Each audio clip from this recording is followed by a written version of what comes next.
আসসালামু আলাইকুম রহমতুল্লাহ। আলহামদুলিল্লাহ নাহমাদুহু ওয়া নাসাল্লি আলা রাসূলিহিল কারীম ওয়া মা আরসালনাকা ইল্লা রাহমাতাল লিল আলামিন। প্রশংসা আল্লাহর জন্য, শান্তি অবতীর্ণ হোক রাসূলের উপর সাল্লাল্লাহু আলাইহি ওয়াসাল্লাম।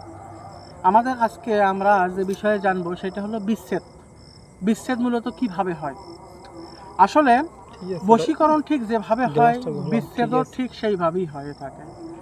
বিচ্ছেদ করার জন্য সবথেকে পাওয়ারফুল যে জিনিসটা সেটা হলো জিন চালান। জিন চালান এবং কবর চালানের মাধ্যমে বিচ্ছেদ করা হয়ে থাকে। কবর চালান ব্যতীত কেউ বিচ্ছেদ করাতে পারবে না। আমরা মূলত একটা তাবিজ ব্যবহার করি বা অন্য যে কোনো জিনিস ব্যবহার করা হয় সেটাকে কবরে রাখতে হয়।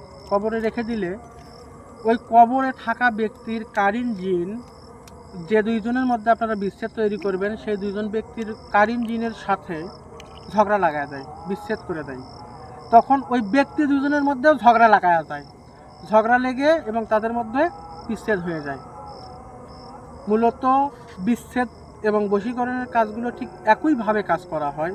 আশা করি আমি বুঝাতে পেরেছি। সবাই ভালো থাকবেন, সুস্থ থাকবেন এই আশাবাদ ব্যক্ত করে আজকের মতো এই পর্যন্তই। আসসালামু আলাইকুম রহমতুল্লাহ।